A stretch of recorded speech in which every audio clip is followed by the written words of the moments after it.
Well, hello, everybody, once again, and welcome to another edition of Community Matters, where we get out in the community talking to, well, things that matter. And Community Matters at the same time. It's kind of a catchy title, I know. But this week we are talking with Toastmasters. No. Put the toasters away. That's not what it's about. Toastmasters International, and specifically Riverspeak Toastmasters.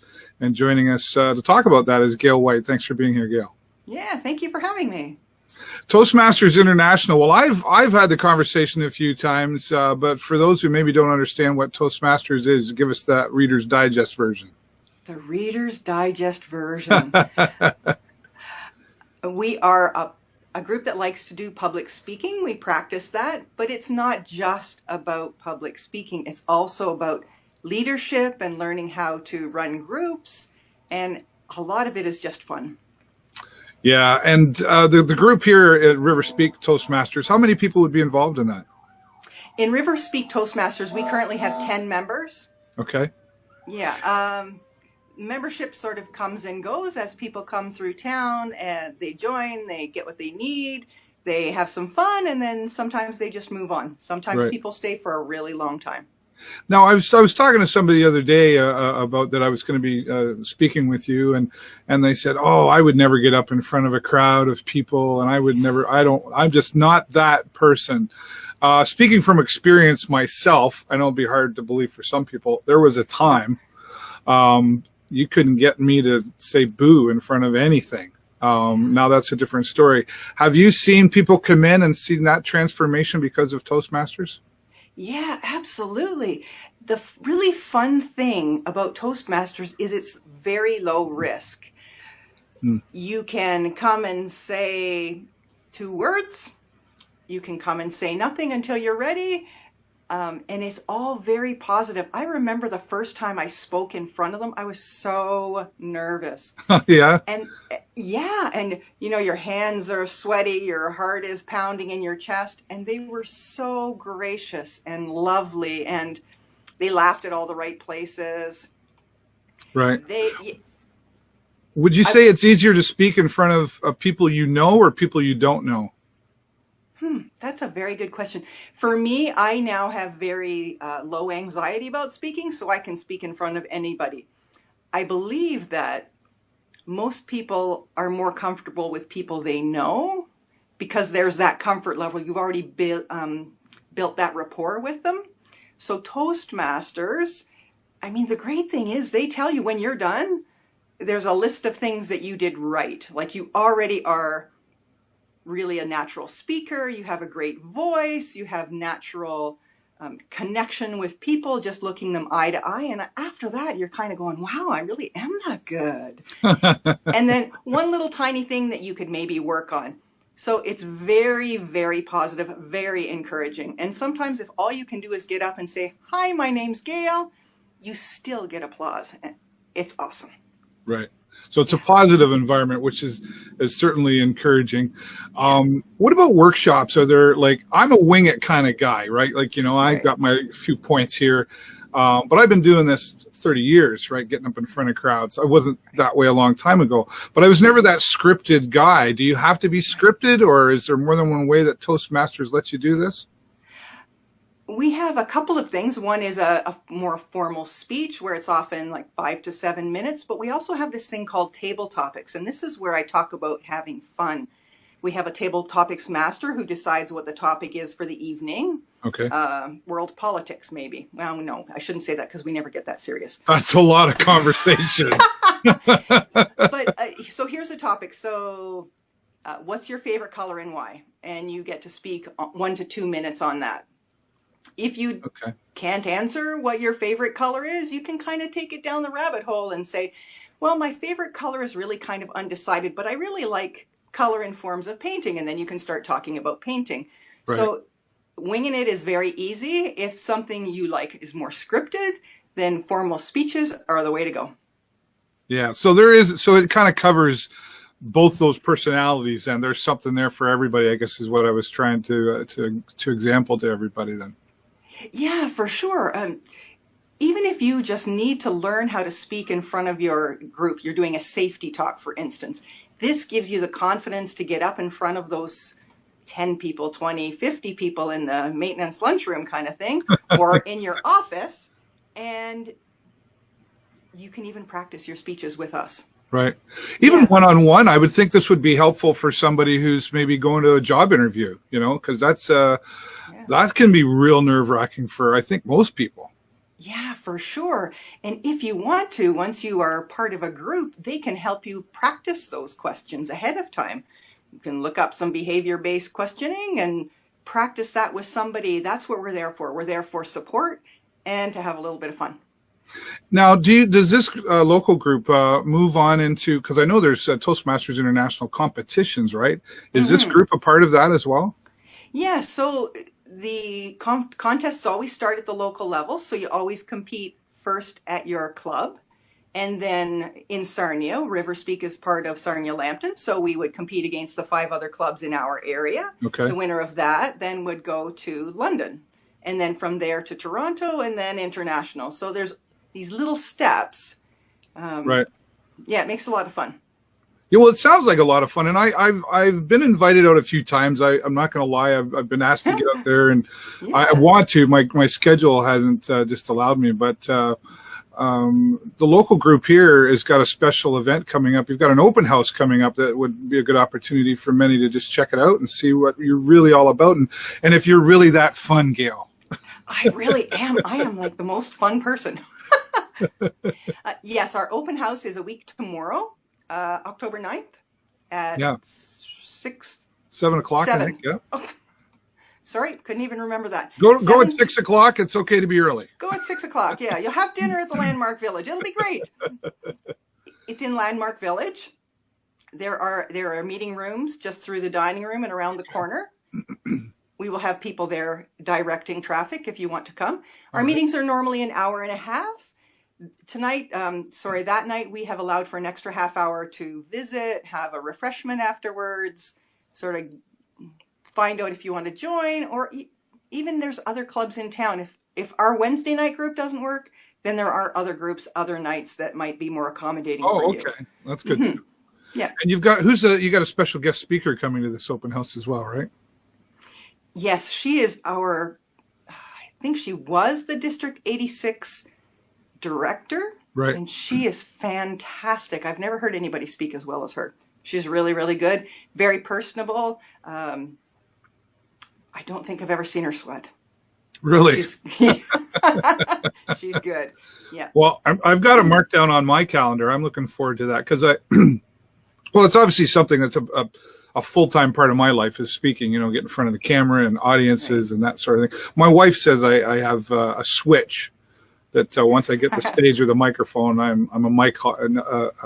I forget, a microphone switch is. I'm like a microphone switch. That's what I'm trying to say. Once it's turned on, it's away you go, kind of thing. But it can be real challenging, I think, for most people. Like if you ever go to a wedding or that type of thing, and the speeches happen, most people that get up there are really not wanting to be up there. There's usually 1 out of the 8 that are the comedian and love the attention. But this would be, I would think, therapy for some people.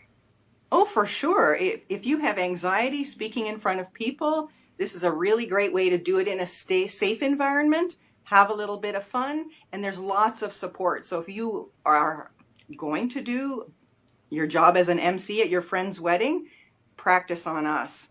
We can help you, give you suggestions, tell you what you're doing great, maybe what you could improve upon. Sounds good. And so there's no obligation to, like you got to pay dues every year or anything like that. If I can come out, you say a lot of people come out looking for some help and then they disappear for a while and maybe they come back, or what does that normally look like? You can certainly come and visit a couple of times. I would encourage you to visit other clubs as well. See which one fits your personality better, your time frame. There is a membership fee. It's different for each club, depending on whether you go to the Holiday Inn or whether you go to Landmark Village, depending on the costs of the club. But there is a membership fee, and you get links to the Toastmasters International websites. We get mailings, magazines, and some access to our Pathways program, which is now online. Okay. And so you sort of follow that program through. It leads you through what you want to learn, and Yeah, very and have appropriate some for. fun. And oh, I like How that. long have you been involved, Gail? I've been a Toastmaster. It'll be 3 years in January. Oh, wow. Okay. Yeah, And yeah. are you better? Are you a better speaker now because of it? Well, I'm a natural. I'll have you know. I'm just teasing.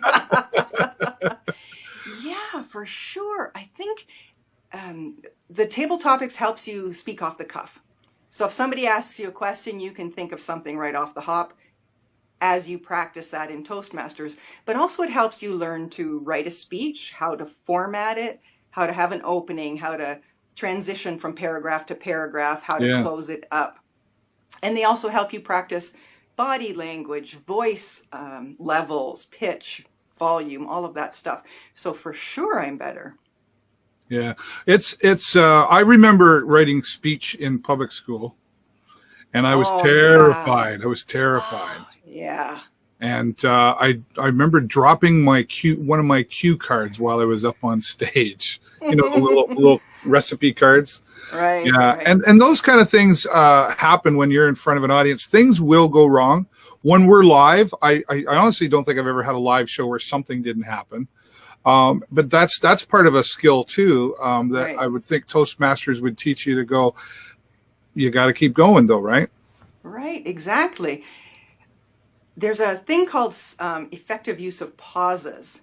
Yeah, And the interesting thing is, if you forget what's next, nobody knows. that's right. It's just an effective use of pause. So, or if you forget, count 1, 2, 3, 4 in your head, and the audience then has time to process. So how you pause is almost as important as what you say. Yeah. Speak slowly, speak clearly, and if you forget, nobody's going to know. You can wing it. That Well, part and would be good for you. it's good because well, in doing this, there are times too, like I have to learn when to shut up. Sometimes you are more effective by listening. Yeah, I know, ask the question, then listen, right? Know when to jump in. But there are those times on stage. I've had them where, yeah, you forget, like, and I, again, being a wing it guy, I don't really have verbatim stuff, but when I do talks, Right. I know, Right. and then I think, and I'll even say to the audience, I forgot what I was about to say, but give me 5 seconds, it'll come to me. They laugh, they're with Yeah. you on stage, because Yeah. chances are the 200 people or whoever in front of you that you're talking to, they're just happy it's you up there and not them. Yeah. Yeah. I hear that. Yeah, that's really true. Yeah.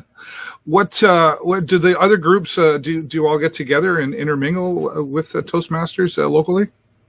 Absolutely. Some of us have like a summer party where we Okay. invite people from the other groups. So because we do competitions against each other, and when we do the contests, we need assistance from other groups.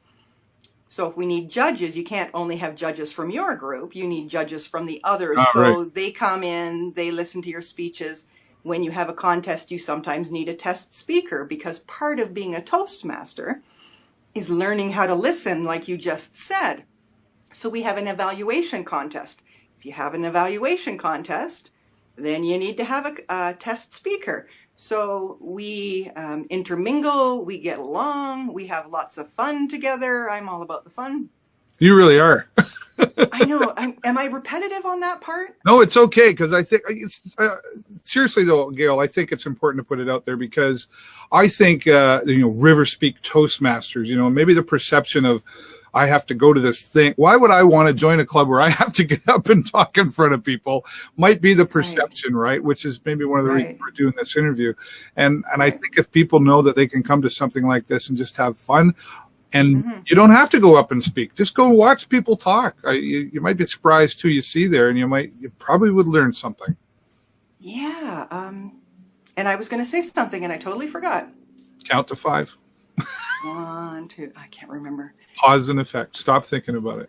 Right. But having fun really is a big part of this, I know, and that's I think that's what will make it attractive to people to come out to the open house and just try something different, step out of the box too, right?